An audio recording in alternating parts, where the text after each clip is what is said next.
Every architect recognizes that Falling Water is a masterpiece. The American Institute of Architects voted it the most significant building in the last 125 years. I think it's quite possible for people to come here and look at the house with absolutely no intellectual or philosophical or aesthetic or architectural preparation, whatever. So I think that when you walk into this house, something grips you. It's not just a house in Mill Run, Pennsylvania. It's part of a total philosophy and a total way of life. A sense of space.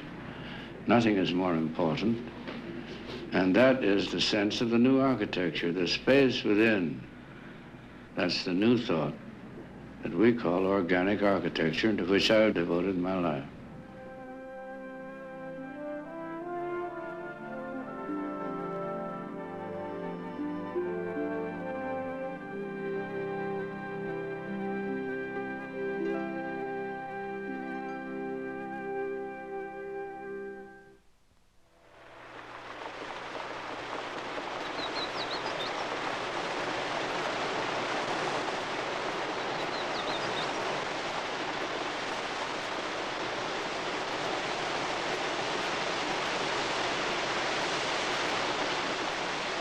Deep in the woods, the only sounds to be heard are the sounds of nature.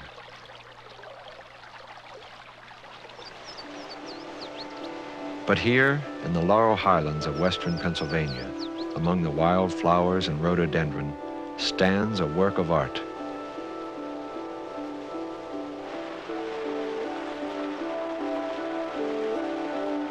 It is the most famous of 20th century houses.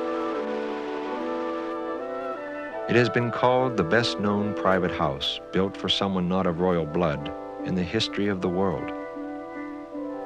Frank Lloyd Wright designed this house, and he called it Falling Water. The story of Falling Water begins with the Edgar Kaufman family.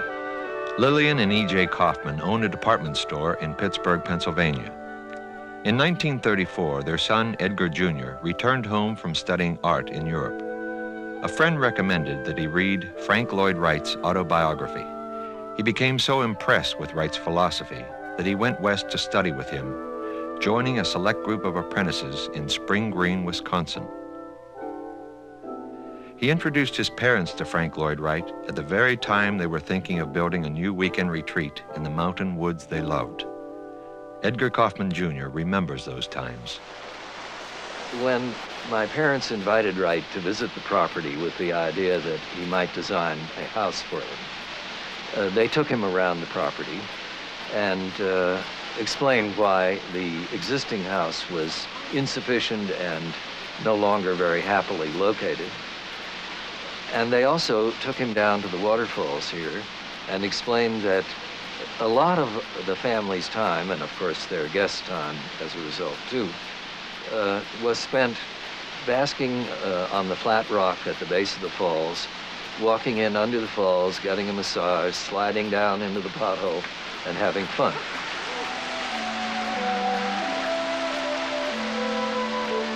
The falls, including the drama of the water movement and the charm of the noise that it made, was something that everybody appreciated. This was a focus of activity. Wright took that in. He didn't make any comment. Eventually, when he designed the first scheme for the house, which was also really the last scheme for the house, he placed it, as we all know, directly above the waterfall, which I don't think had ever crossed my parents' minds. Wright seemed to have been particularly fetched by these enormous rock ledges that had broken off and allowed the water to fall, and that were such a visual feature of what remained. Because you not only saw the water falling over them, you saw the ledges extending, you saw the difference in vegetation at the bottom and vegetation on the upper level, and he saw in this a tremendous opportunity, I think, for architecture not only to work with nature, but to almost become part of nature.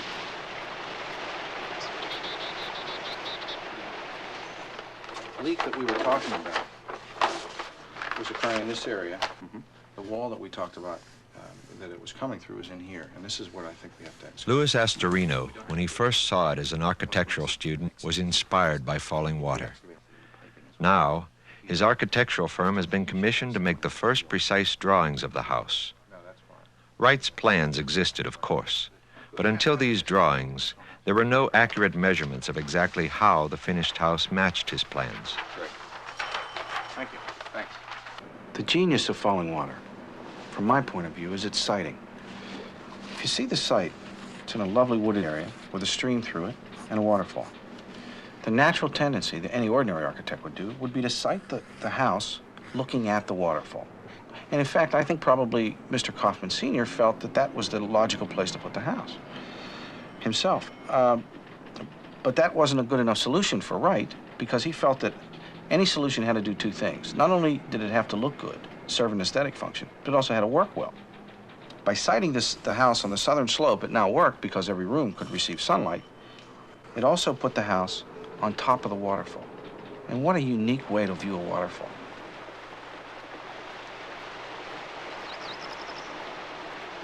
Come on. Are you insinuating you would fall over if Bob leaned against it? It was in the fall of 1982 that the Pennsylvania Society of Architects organized a reunion of apprentices who had worked on the construction of falling water. And so, 48 years after he had discovered Wright's autobiography, Edgar Kaufman Jr. welcomed their return to the Laurel Highlands. An early apprentice to Wright and one of the structural engineers was Wesley Peters. The first on-site apprentice was Bob Mosier, who began the construction and took it up to the second floor. And from there, through to the finish, the on-site apprentice was Edgar Taffel.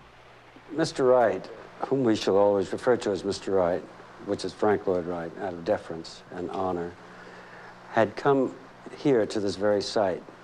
And the shortest possible story about it is that he walked through these glens and the gulches and the riverlets and so on, and went back to Taliesin, and he had ordered a site plan of this whole area. And that Mr. Kaufman furnished him. And he was to then start to design the house and make the location for the house. Mr. Wright was in constant touch with Mr. Kaufman, and finally, Mr. Kaufman called one day, and it was early in the morning, and the plot plan was lying on the drafting table. And Bob and I were in the drafting room. And we heard him on the phone talking with Mr. Kaufman, and he said, "Oh yes, E.J., come along." Well, he sat down to draw. It was rapid fire, so it just poured out of the, I'd say, he was cooking on simmering on a back burner upstairs here for perhaps a long time, because every line that was drawn was perfectly natural. There wasn't any hesitation. And he was just drawing first the first floor, the second floor, and details, and a section, always a section to the building. And he had this totally in his mind. He knew how it fit in here. He knew the relationship of the waterfall to the glen, to everything.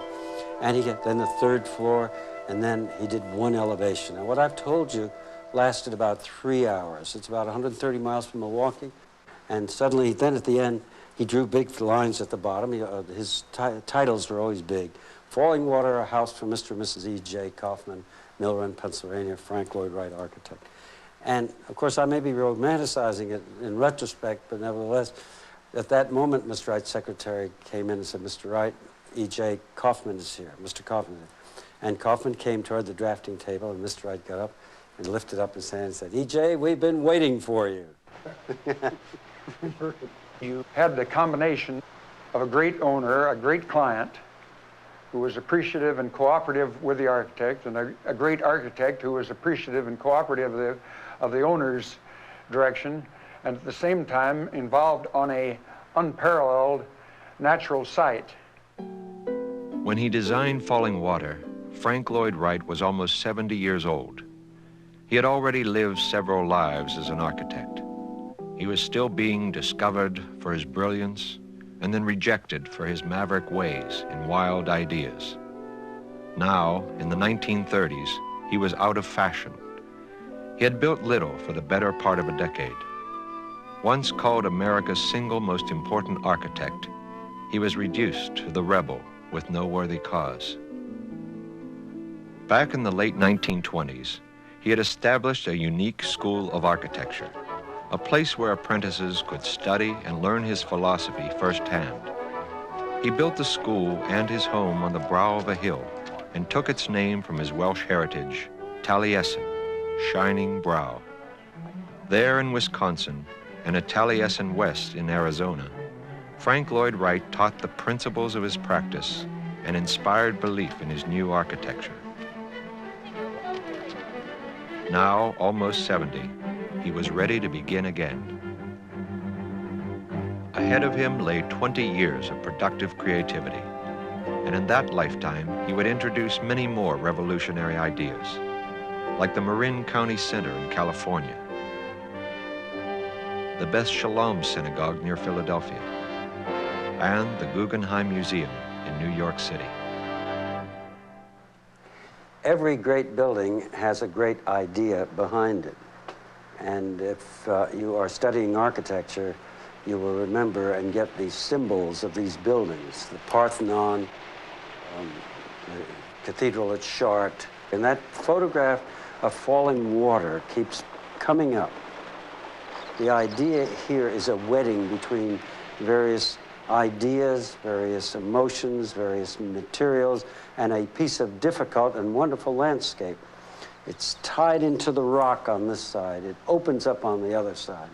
To be in here in the winter and the snow is coming down, to be here in the fall when the leaves are falling. Each year, each time of the season has a different implication.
Falling Water had a rather special function. It was a vacation house for people who lived in a city, worked in a city. My mother worked as well as my father. And the whole idea was it was something to give their lives a balance. It wasn't their home, it was the aspect of their life that augmented what they did during the body of the week by giving them an immediate relationship with nature. A simple example of how the house helped them in this weekend and vacation relationship lies, let's say, in the windows in the front of the living room. It's a strip of ribbon windows, and they look out on a hillside. You don't see the bottom of the hill, you don't see the skyline. You don't even see the bottom of the vegetation. You don't see the roots of the trees or the plants. You see a panorama of plants, and you see them in a very precisely framed relationship, which doesn't depend on whether one tree survives or not. this relationship to nature is still dictated and given a certain clarity by the framing. And then it's given a certain rhythm by the division of that frame into regular spaces, so that as you look out, you're seeing nature given a human scale. Falling water gave the Kaufman family a special relationship to their beloved woods. Edgar Kaufman Jr. remembers how much his father loved the out of doors. My father was indeed a nature buff. Anything that was natural and living appealed to him forever. Frank Lloyd Wright appreciated that love of nature and responded. And I said, why not build your house here? Inhabit the place that you love. So we built a house at that spot he loved on the stream, and there he lived. The plans were completed and construction began in the spring of 1936. There were no newsreel photographers to record the event. Falling Water was destined to make architectural history, but only an amateur photographer was there to document its beginnings. While Wright's apprentices represented him at the site, a local contractor oversaw the concrete and stone construction work. The stones were cut from an old quarry just west of the falls. All of the labor was by local workmen, and both contractor and crew had to be quickly trained to Wright's ways. Some of the local experts, however, were not confident about the wisdom of Wright's bold design. When my father received the blueprints from Wright of the house, he naturally discussed these with friends of his in Pittsburgh, including many who are engineers. And some of these engineers were extremely doubtful about the viability of the structure and also of the possibility of placing such a heavy element directly on the piece of rock that it was meant to go on. So that he then asked for more complete studies of the problem and got lengthy reports, all of which tended to show that the house couldn't conceivably stay upright, and that his money would be down the drain and he would ruin the landscape and everything would be disaster. And he mailed these to Mr. Wright, and he got back a very brisk stroke of lightning, which said, "You are not worthy to have a house of mine if you believe in this junk," or words to that effect. My father agreed that this was true. So he wrapped up the reports, and they were duly buried in one of the stone walls that was going up at that time, and future archaeologists can have a circus. Of course, by that time, the house will indeed have fallen down, so there's no telling who's going to win. Now here we have this marvelous concept of building a home over a waterfall. But there are some practical problems to it. How do you do it? Normally when a house is built, you build a foundation, and directly above the foundation is the remainder of the house. Well, if you do that on our site or on this site, the house wouldn't work. Because part of it had to be cantilevered over the waterfall, part of it had to extend over the waterfall. So Wright employed a means which we call a cantilever. He built a foundation, and then on top of the foundation was another beam that stuck out above and over the foundation. And it's not unsimilar to a diving board. On top of that beam then, much more structure rested, such as the chimney masses, to help really secure that diving board, and you can see that beam really becomes pretty solid. Wright used this method 4 times in the foundation of Falling Water. There are, in fact, 4 of these piers, as I said, 1, 2, 3, and 4. First one being stone, the other 3 being a combination of stone and concrete. They became the main support system for the entire house. We then take, on top of those piers, and we add the main floor. And as you can see, we have the 4 beams resting directly over the piers, which becomes now the foundation for the main floor of the house, the living room of the house. Falling Water has been designed and constructed of 4 basic materials. Stone, which was quarried locally on the site. Concrete, very organic material. Steel, largely showing up in the reinforcing of the concrete, but also evident in the frames of the windows, and glass. Basically your 4 materials. Wright invented the casement window, which opens from the side. In his use of the casement window in Falling Water, when you open up the windows on the corner of a building, you expect to see a post. But because of the cantilevers, they're not needed. So when that window is opened up, nature just takes you over. And it's just a marvelous experience. Whenever the opportunity arose to orient a house on a site that wasn't a restricted city lot of sorts, Mr. Wright always liked to take his T-square, lay it on the east-west line, this being east, this being west, and then work with a 30-60 degree triangle. What I have is a floor plan of Falling Water, and we tested the theory in our office of wondering whether or not it worked in this particular case. Put the T-square on the east-west line, took a 30-60 degree triangle, laid the hypotenuse across the T-square, and then found that, in fact, all the edges of the house lined up exactly to the edges of the 30-60 degree triangle. By doing this, this oriented the house exactly as Mr. Wright liked it, so that the sun would appear in most of the rooms. In addition to these innovations, there are other signs of the genius of Frank Lloyd Wright.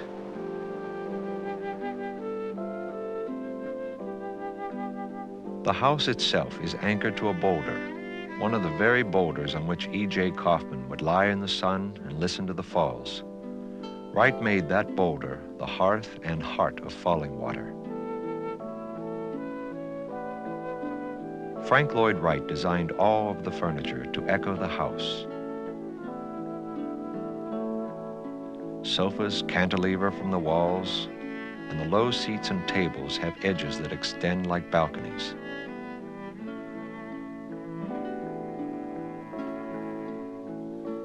The basic color scheme of Falling Water was selected by Wright. It shows his fondness for the warm earth colors of the American Southwest. Cherokee red became Wright's signature. Even his car was painted Cherokee red, as was the huge grog kettle at Falling Water, and all of the metalwork in the entire house.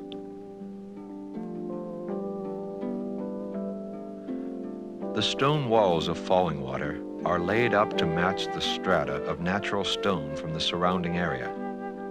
Stones in the floor are waxed to resemble the bed of the stream. The great architect's design never forgets the setting. The living room opens to the stream below. Here, a stairway lets in the sound of the falls and provides ventilation. It is the final link that weds the house to the stream.